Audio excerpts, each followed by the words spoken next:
Namaste. Thank you for the likes. Go ahead.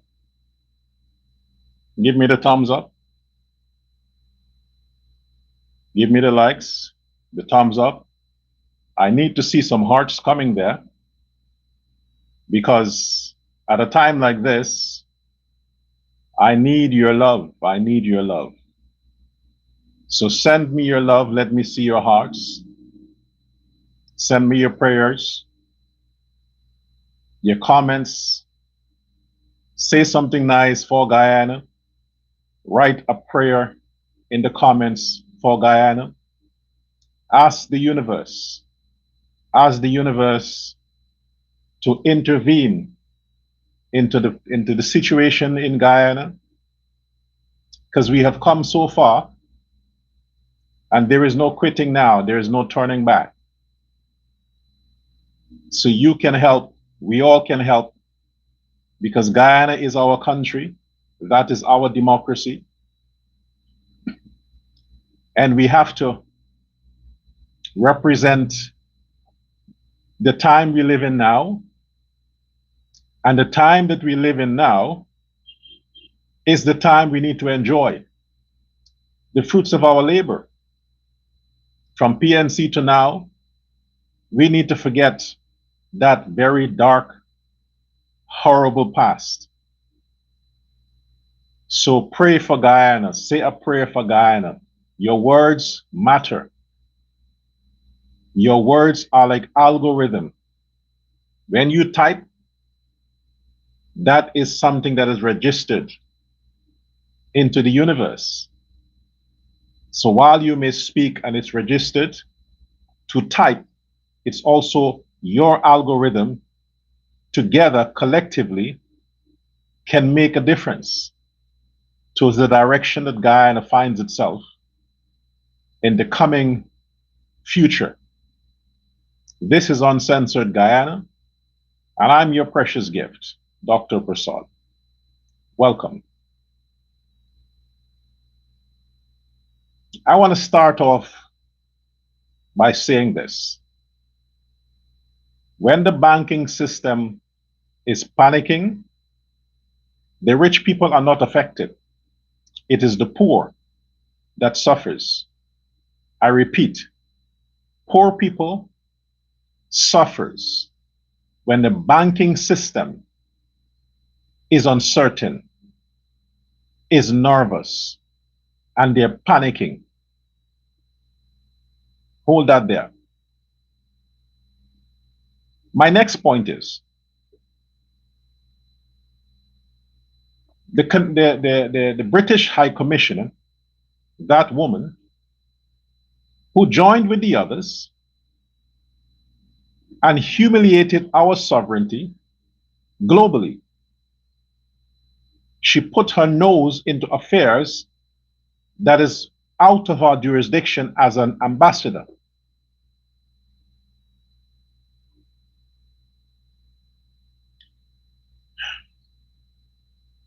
Luckily, she is recalled. Like I said, she is recalled. So she had her farewell, as if she'll be missed. Ceremony last night. And invited our great government, our statesman, our gentleman president, and his cabinet, or his government. And President Ali is a respecter of persons and organizations. He could have stayed away. Since she meddled into an affairs that put Guyana at risk, he could have protested and say, I don't want to be a part of this mission. But respectfully, he accepted the invitation and went there. You have any idea? Let me paint this picture so you understand. You and your husband separate. Okay? And you separated because of some side chick he was messing with. Your husband, his mother, or his parents have their anniversary. You were his husband, I mean his wife, so therefore you are familiar to the relatives. Everybody knows you. So you decide to show up out of respect. And while you are there, the woman that caused the problem in your marriage walks in. Tell me what you will do. Get friendly? Stick around and play Mrs. Nice? Show that you are the bigger fish? No, you will consider that an embarrassment, an insult. Under the circumstances, this woman is the outsider that caused the problems that divided your home, put your marriage at risk, and ended your marriage. Toxic. And to know that she was invited along with you, which means they don't recognize you. You are a lowlife. They have no respect for your presence. After all, she's not married to the man. She ain't his wife. They have no kids together. She's the side chick that did the ugly thing that damaged your marriage. And there are many other scenarios I can use, but what would you do? You wouldn't stick around, would you? Because you will take it personal. Hey, what the fuck? Exactly.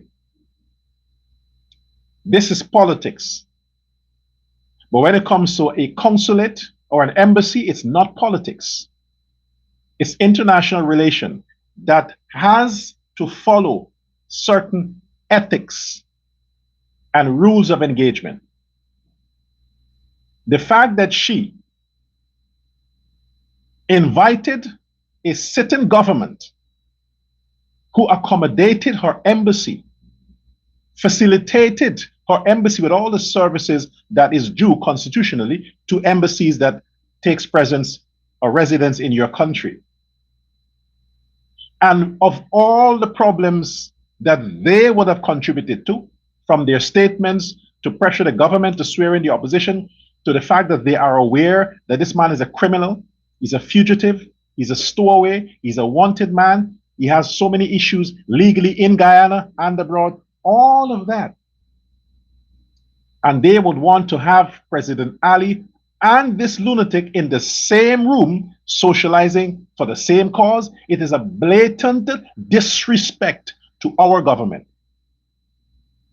A blatant disrespect. The British High Commission, you need to apologize for that. You people don't quit, do you? You don't quit, do you? You think Guyana could do that? You think Guyanese consulate or the ambassador in Britain could have invited Rishi Sunak and the opposition with their issues, if they had an issue in the same? They wouldn't do that. It's a diplomatic fallout. It is an insult to the ruling party. What the woman did was uncalled for. It's a blatant insult, and I think she's aware of the damage it will cause, and it has caused. I am standing with my president in shunning it, in walking out with his cabinet. We want no part of that charade, of that kids club. These are grown men. This is a powerful man, the most powerful man in the country, constitutionally recognized, renowned globally, respected globally, and you want to associate him with a fucking lowlife? And he hasn't even gotten the oath yet. As opposition, he's a presumptive opposition leader. It's an insult, Ambassador. You have insulted my government. The man is sworn in yet.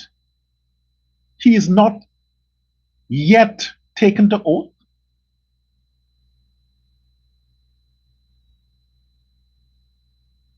You're sowing division in my country.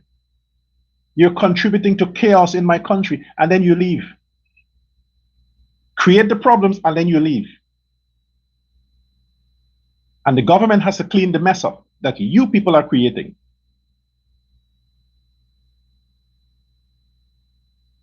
This in the colonial days.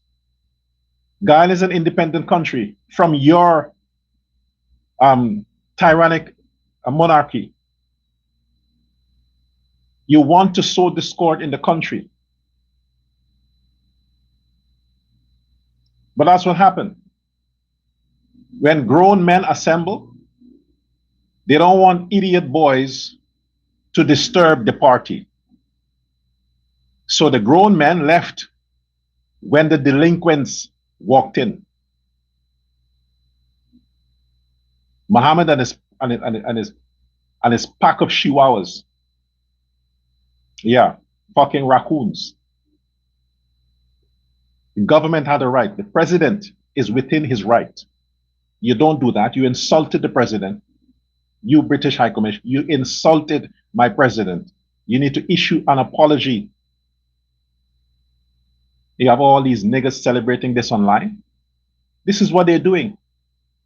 You have all these Negroes celebrating this online. As if Muhammad is anything. As if he's anything. What the fuck is he? Don't forget. Don't forget. You destroyed the PNC. Not Muhammad. You ungrateful bunch of Negroes, you destroyed the PNC.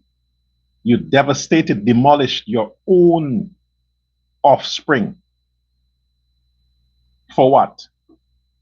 For a racist criminal who hides under the cloak of niggeritis, and then you're celebrating it? Yeah, he's a king of the ghetto, he's a prince of the slums, whatever. But your days are numbered. Your days are numbered. Enjoy the excitement whilst it lasts. I can guarantee you, them same ambassadors and diplomatic so-called community that seemed to be extending the red carpet for a criminal, in the near future, it wouldn't be long, in the near future, you will see what real diplomacy is. You will see what real diplomacy is, because those diplomats, the international community, would have to follow their policies. They would have to follow the laws that governs them as it relates to interacting with countries, sovereign nations. They will have to follow that. And if they follow that, events like last night wouldn't be extended to the opposition leader. They cannot be associated. It's a conflict of interest. And I think all of these organizations, because they have an issue with Donald Trump, and they know that President Trump's administration respects and supports the government of Irfaan Ali, they're doing this directly against Donald Trump. I don't think the American ambassador is a Trumpian. I think she's a Democrat. She'll be next to be recalled.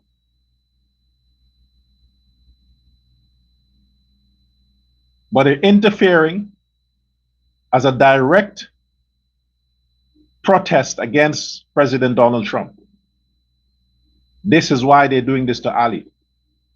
If the PNC was there, it would be something else.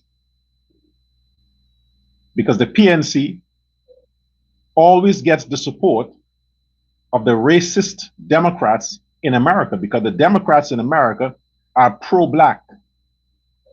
They're pro-black, they're pro-woke, they're pro all that is nasty for society. They stand with that. And organizations and parties like that backs the PNC. The Republicans don't. The Republicans support the ideology of the PPP, because the PPP is about capitalism, socialism, and nationhood. That's what the PPP is about. So all these democratic agencies and embassies who support the Democrat agenda, they would support WIN and the PNC. But my president and his team was right to turn their backs. And so will the parliament in the near future. So will the parliament. You think Guyana wants that idiot as opposition leader? Even if he hadn't any stain to his name, it is out of sympathy the Negroes voted for him. Out of sympathy, he had to have something to sell them. Since most of them are criminals just like him, and they have all these issues, they're toxic just like him, they found a friend in Azruddin. What a friend you have in Azruddin.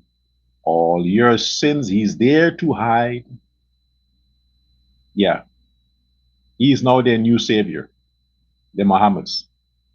So like I said, you don't understand the implications of having this man as opposition leader. Meaning recognized, taken the oath as opposition leader. You're going to learn. The parliament, I'm going to break down a few things for you again. The parliament will be destabilized. It shall be. Because business that required financial input, business that required international discussions cannot go through the parliament with an opposition leader that is about to be extradited, as fighting in the cases against extradition, that is indicted, that is a wanted man.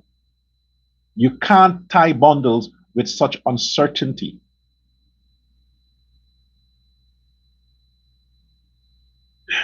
Because a lot of you Negroes are idiots, let me give you another angle. When a lot of you go to the banks for money, most of you don't get, right?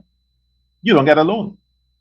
You go to the Obia man, you take a bath, he gave you some ornament or something to walk with, and he tells you, spray this powder on the application, or spray this powder before you get into the door, or put this in your mouth when you're talking to the bank, the loan officer, some shit they tell you. But when you go to the bank assess the risk. They have to assess the risk in giving you a loan.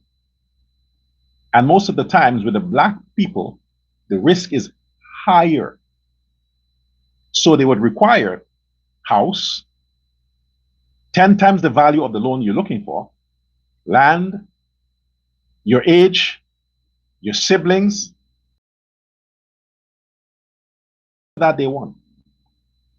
Because the risk in giving you a loan is higher. They don't want to take that chance. So they rather tell you, try again. Your loan is denied. Imagine that's happening with Guyana's economy in the international market. They're going to tell the president and the government, I'm sorry, we can't deal with you. You shouldn't have allowed a sanctioned man to be your opposition leader because we can't do business with him. He is sanctioned. The office of the opposition is sanctioned. We can't do business with him. We're sorry. Try Russia. Try China. They have no morals. They don't care. But if you're looking at the OFAC, the financial institutions like the World Bank, the IMF, and all these institutions that your country cannot live without. Your economy can't exist without these organizations. They will turn their backs on Guyana because you have a sanctioned man waiting to be extradited, is the opposition leader whom they have to consult with. And their legal advisors will tell them, you cannot. Even if you feel sorry for these people, you have to follow the law. You have to follow the law. You cannot engage an opposition leader that is sanctioned, indicted, and is a criminal. Can't happen. The international community is going to lose their trust in Guyana. If the banks don't trust you, they would not engage you. Look at how far we came from the PNC days, from the Bornham days. You think it was easy for Bar Jagdeo? You think it was easy for Bar Jagdeo? It wasn't. The People's Progressive Party was not built to help the rich. Rich people didn't build the PPP. You need to understand something here. Bornham kept Indo-Guyanese impoverished in order to control them. Bornham's policy made sure it was impossible for Indo-Guyanese to build wealth. Impossible. So in order for the Indo-Guyanese to achieve some semblance of a life so they can have 2 meals a day, they had to leave the country. They had to engage in activities that is out of the policy of Bornham. They had to struggle, starve themselves, save whatever little money that was available. It's the blacks who enjoyed the social programs of Bornham, not the Indo-Guyanese. It was specifically designed to exclude the Indians. Cheddi Jagan recognizes the pain of the impoverished people of Guyana and all the blacks who stood with Cheddi at the time. The PPP's policy was designed to help poor people because there were no rich people. Poor people. This is why 70% of the country stood behind Cheddi, including black people, because he fought to bring poverty to an end. Bornham kept the people poor. And the chance that he got when the devil took his servant, when Satan took Bornham, Cheddi Jagan saw an opportunity to restore Guyanese into a working class position so they can help themselves and grow. The People's Progressive Party's foundation is about empowering the poor people of Guyana to build a life, not to make them millionaires, but to make them assets to their country. Because of the policies, a lot of Guyanese, black, Indo, everybody, got an opportunity to know what a life is or how to live their lives because of Cheddi Jagan. Bar Jagdeo did his best all throughout the future of the PPP since Cheddi. It was to empower the poor people of Guyana, to work for the poor people of Guyana, to build them. And it's not that Guyanese never took opportunities to help themselves. There was never any opportunity under Bornham. Never, not to do business, not to go into the agriculture sector, nothing. But yet, despite the pain he put the Indo-Guyanese through, they still built the country. The blacks did nothing under Bornham but eat, get fat, and make a lot of children. Despite the struggles the Indian faced, they still the only group of people in Guyana that built Guyana are the Indo-Guyanese. The industrial age, the technology age is the Indians. And now today, you're thinking that there's some special favors from the PPP to Indians.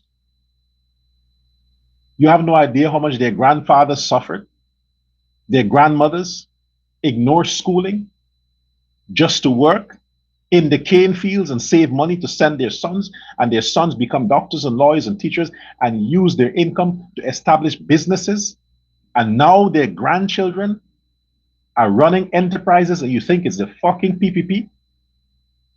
The PPP has nothing to do with the excellence of the Indo-Guyanese in Guyana. Nothing.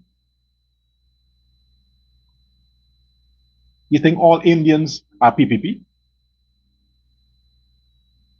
You need to understand how this thing works. The people bail themselves out of the quagmire of poverty that Barnum and the PNC kept them for years. Over 28 years, a whole generation suffered. Look how long it took the country to recover. And now that the great grandchildren of the people who suffered in Guyana are building businesses, investing in the country, sending their children to school, building their dream houses, you think it's the PPP? You're insulting those hardworking people. You are insulting them because one minister may take a piece of land and take a loan and build a house. You think all the ministers are doing that? You're blinded by jealousy, Afro-Guyanese. You're blinded by jealousy, and your jealousy comes because you're envious that you don't have what it takes to be disciplined in your life, to build and stay on course like the average Indian. That's your problem. I cannot empower your stupidity. I can't talk for you. There's nothing that you do that I can talk about. Nothing. What can I talk about? You have not lived an exemplary life. What has the blacks done that is so wonderful that you can actually talk about it? All the Afro-Guyanese that has made it in Guyana, it's because they were sponsored by Indo-Guyanese. Every fucking one of them. Challenge me on that. Name one Afro-Guyanese who has made it in Guyana, who hasn't done it with the help of Indians. One. I'm waiting. So when you have this issue where you're talking your bullshit and your nonsense, I don't give a fuck about your feelings. I'm speaking the facts. So you're going to damage the country because you have sympathy for a billionaire who's an Indo-Guyanese, who has helped a lot of niggas. Either way, look, either way, no matter how you twist it, and for whatever angle you wish to look at it, Indians are helping Afro-Guyanese. Azrin Muhammad is an Indian. Don't forget that. His father is an Indian. Don't forget that. They help black people. Okay? Either way, PPP or Azrin Muhammad, they help black people. Show me one black who helped Indians. Just one.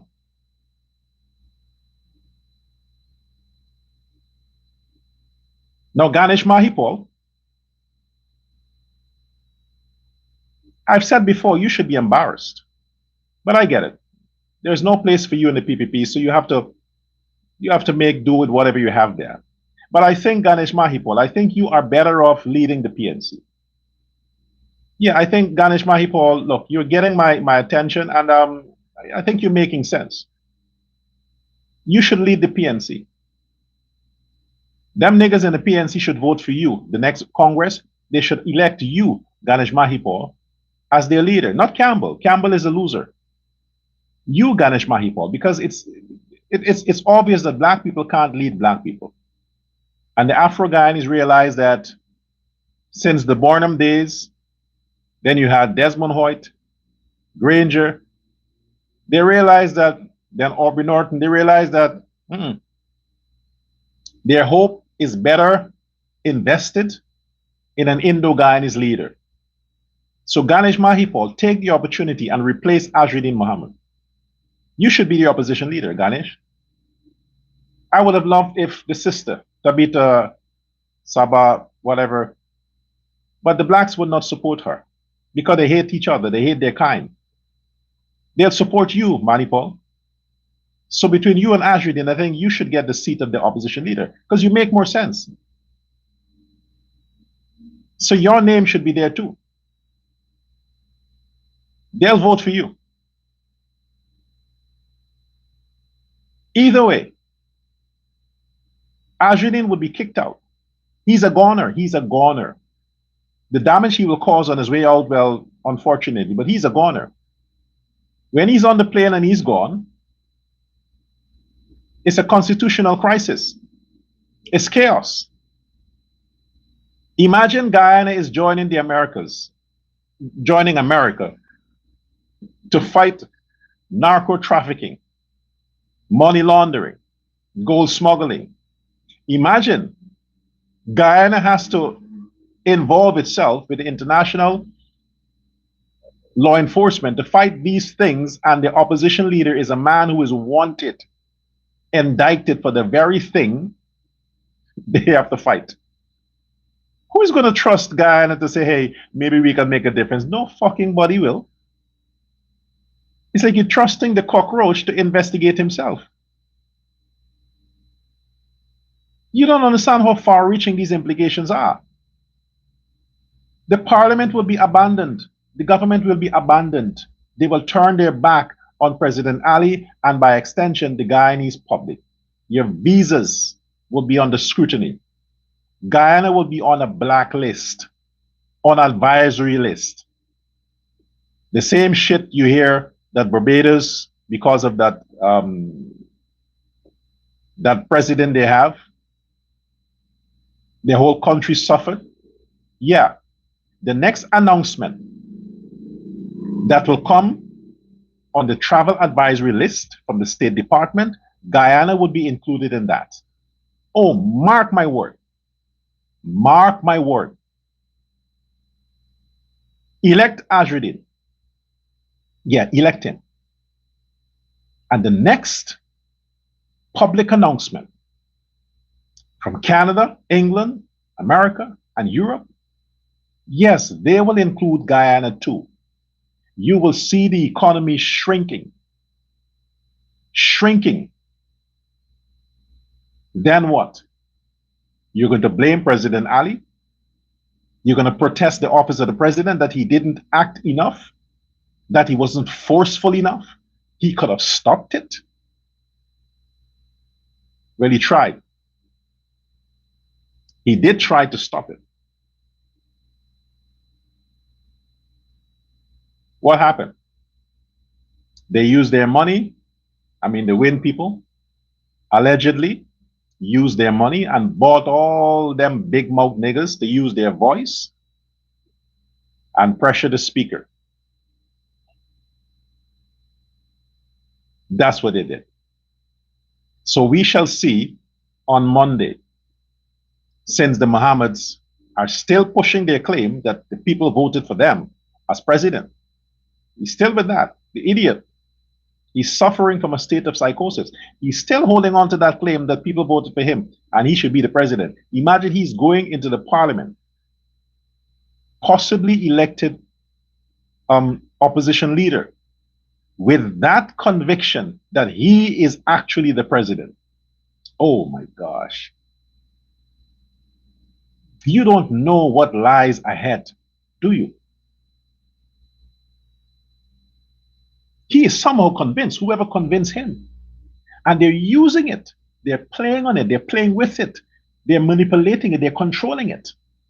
To say, yes, you are the president. Yes, you are the president. Yes, they elected you. And he believes that to go into the parliament as opposition leader. I want to see what you Negroes will do. Yeah, I have to keep saying that. Because all of this happened because of you. And to a lot of you who enjoy doing what niggers do, You seem to glory from chaos. You want to see blood every day. When you look at something that is circulating in the news and you hear the voices in the background, two persons are in a scuffle, you never hear them Negroes saying, hey, stop the fighting. Don't do it. It's not nice. No. All you hear them saying, kill, kill, kill, kill. You must listen.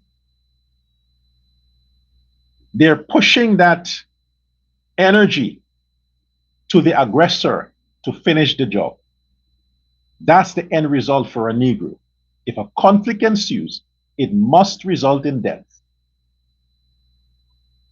I always say, you're in the city, if you have no protection, real protection, and you see them niggas coming your way, turn the other cheek. This is why Georgetown need to go under the control of the PPP. Don't get it twisted, Mahipol. I understand you have to say what you have to say to appeal to the constituents of the PNC in Georgetown. I understand. Nobody's holding you responsible for that. You got to sound like a nigger, just complain and just make false claim and push propaganda. But let's look at this, Ganesh Mahipol. The PNC had control, has to date, control of Georgetown forever. Okay? They were in government for 28 years. Then they were in government from 2015 2020. Absolute power. They have the mayor, city council, plus central government. What have they done for Georgetown? All them, you call them free land or government land or city council land that you think the PPP wants to possess. You mean the PNC didn't know they were there? They were in government 28 plus, almost 35 years. And all them land you are referring to, Ganesh Mahipol, PNC didn't know the lands are available? What did they do with those government or state lands? Nothing. It's a swamp, bushes, squatting. Criminals are hiding there. They did nothing, no infrastructure, absolutely nothing for 35 years controlling it. You think if Guyana was still under the British, you think Georgetown would be in such a shithole place? Who would you complain to then? Because the monarchy would be having it, right? You think if British had Guyana, Georgetown would look like that? Of course not. Because white people are innovative. They're way advanced. They don't like dirt. They don't like filth. Their survival depends on cleanliness, order. It seems like only black people can survive in pig pen, where garbage is. They need to smell that toxic, nasty thing to keep them alive. It seems that's what the case, because you go anywhere, you can recognize a black neighborhood from the appearance of that neighborhood. Garbage everywhere. Children walking around naked. Men ganging up in the corner, smoking. You have to smell marijuana. Playing dominoes, shabby this, shabby. That's niggers' apartments. Go into white neighborhoods, Indian neighborhoods, Chinese neighborhoods. See if you see that. So why are you embracing this? Why are you hating on me when I point out to you where your weakness lies? Why? Do something about it. You want me to shut up? Clean up your neighborhood. You want me to shut up? Stop the crime. You want me to shut up? Stay in school. Stop killing your women. Stop making babies every year. Stop the robbery. Stop the thuggery. I'll shut up. Fix your houses. Fix your yards. Dig your drains. I'll shut up. But if you don't do that and you enjoy filth, I'll keep talking. And you will keep threatening. But I'll keep talking. Because I know that's all you do. You sit around, you hate, and you threaten. You make threats. That's all you do. And you pick on the weaklings just to bully them. Well, the Ali government ain't weak. You can't bully the Ali government. Because come the next elections for the mayor of Georgetown, the PPP Civic will control the city. And then you will see, Mahipur, then you will see. They don't want the lands for their friends and family and familiars. They want to occupy every inch of the city to transform the city into a modernized city that is free from garbage, free from jungle, free from corners where them junkies can go shit and piss and sleep. They want a clean, modernized, smart city. And that can only happen, Guyanese, residents of Georgetown, that can only happen if the PNC is out of the picture. Okay? All them hotels that are being built, all the businesses, the infrastructure, you think the PPP owns it? So you're saying that no foreign investment is in Guyana? Everything that is in Georgetown, all the businesses, everything is owned by the PPP? And then what's wrong with you people, man? No, seriously, what is wrong with you? Your hatred is so alive for the People's Progressive Party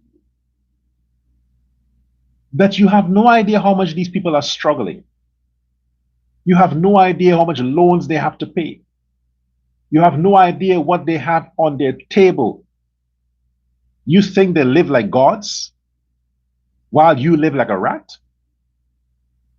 What, they got to tell you their business for you to know how they're struggling as well?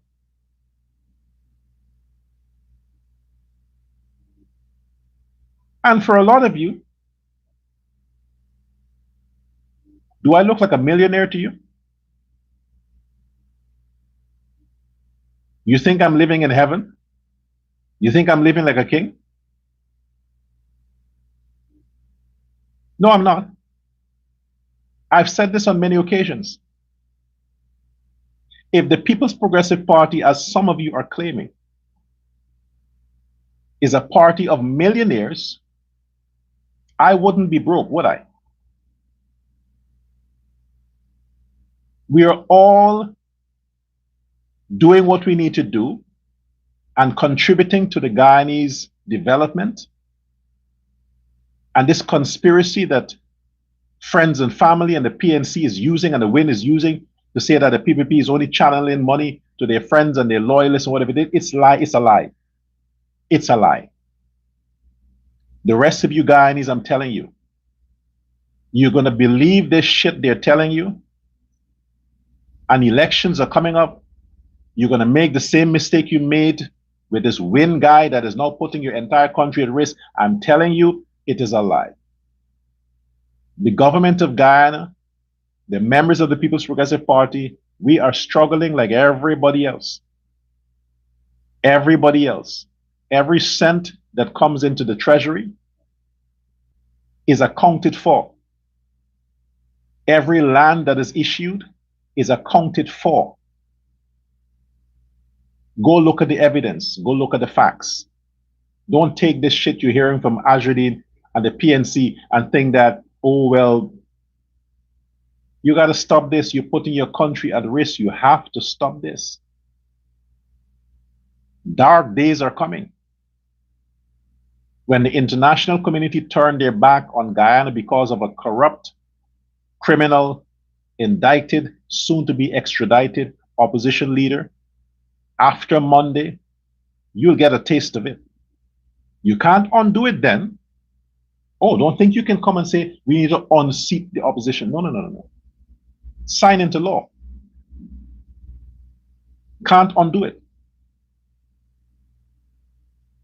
The parliament will have to pass legislations after Mohammed is extradited. The parliament now will have to table legislations to make sure that never happens again. Never happens again. And I hope Anil Nandalal, they're busy with that, to pass a bill in the parliament so that that nonsense that we are experiencing now, where a criminal, a sanctioned individual, a man who's indicted can enter politics, get on the candidates list, earn enough votes, and then elected opposition leader. You have to make sure that never happens. Ever.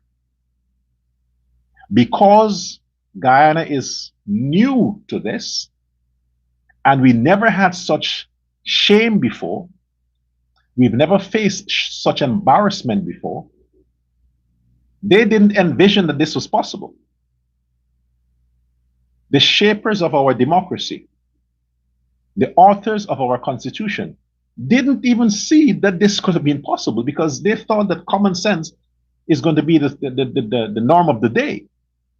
So nobody saw that a criminal, a wanted individual, a sanctioned individual can enter politics. No, not possible. It didn't cross their mind. They were caught in a surprise. They were like, oh shit, what do we do now? Scrambling now to, like, it's too late. Because Monday, what you never thought was possible is going to be possible. Monday. Now, after Monday, then the government, then the parliament can table these legislations and make sure, okay, since we weren't prepared for this, but this happened, and we have to protect our democracy, our future, we need to get this out of the way. So Guyanese, there is still hope. And the hope is, we have learned our lesson. We have learned our lesson. Our trusted elected officials are going to make sure they serve the people the right way and push these legislations so that never again we have this to deal with. In the meantime, what do? Let us go out on Monday and protest the swearing in of a criminal. Let us call on the members of WIN. Don't think with your money. Think with your future. Think with the Constitution, and think for what's best for your constituents. The WIN party is largely Black people. It is an extension of the PNC. And if the Black people love themselves, if you love yourself and you love your Barnum, you should stand up now and go out and protest against Azriddin Mohammed, because he is a detriment to you. He is a detriment to your safety, to your future, to your development. It is not a PPP call. The People's Progressive Party did what they had to do. They fought a good fight. But our president is not a dictator. I wish he was. I wish President Ali was like Donald Trump. This would never happen. But since Ali is a gentleman, a statesman, he wants peace. And that's the price the country is paying because we have a good president.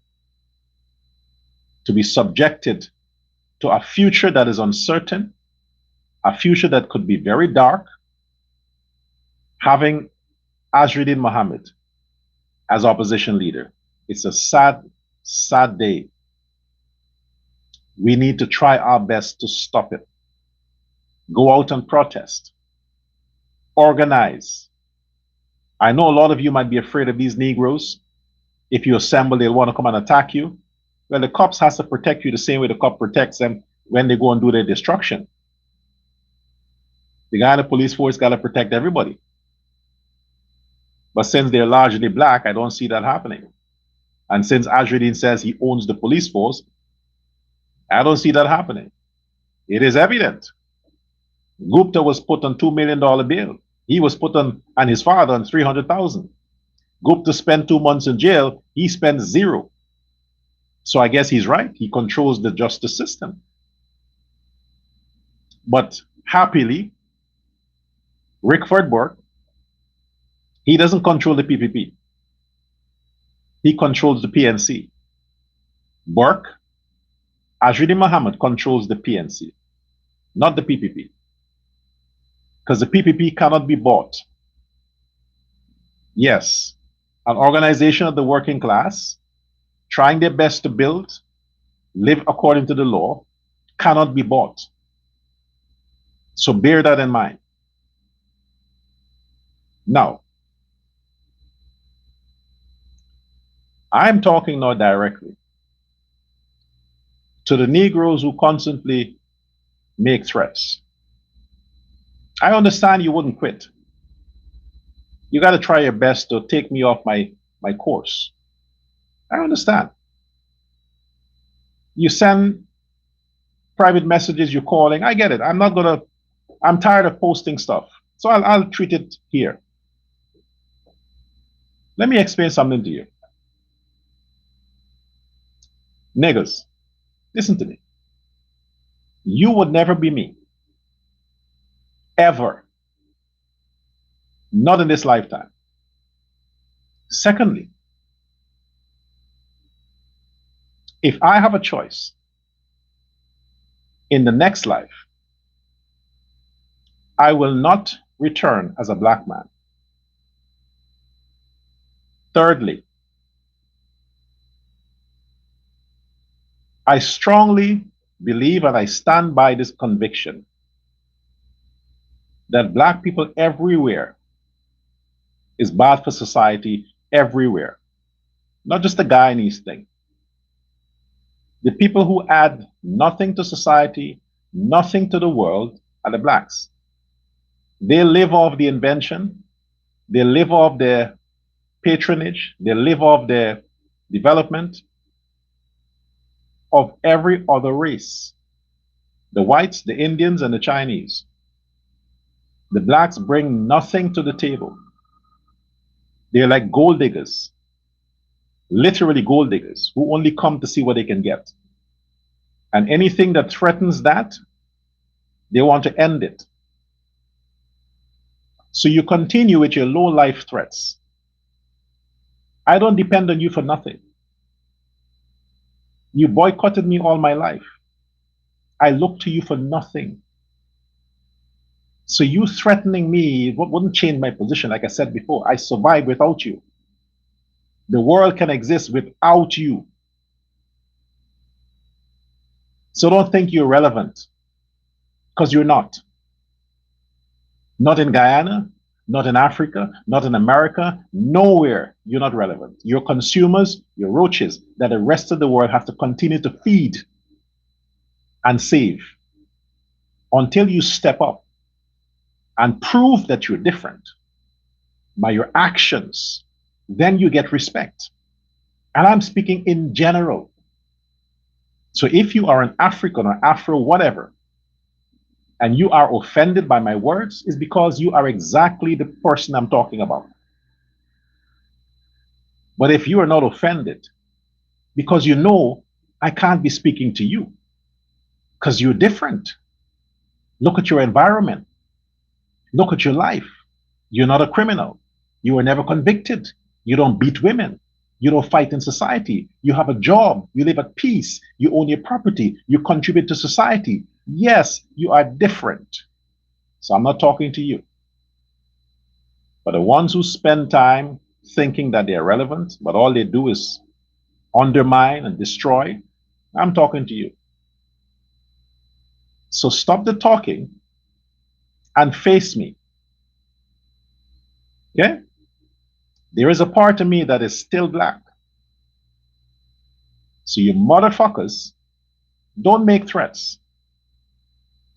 Let's do the black on black thing. Face me. Don't talk. Everything I say here is public. Everything. I have no secrets.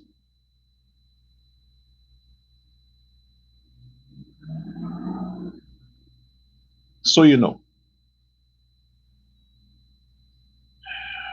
Well, I want to see more likes. I want to hear from you. Share this live.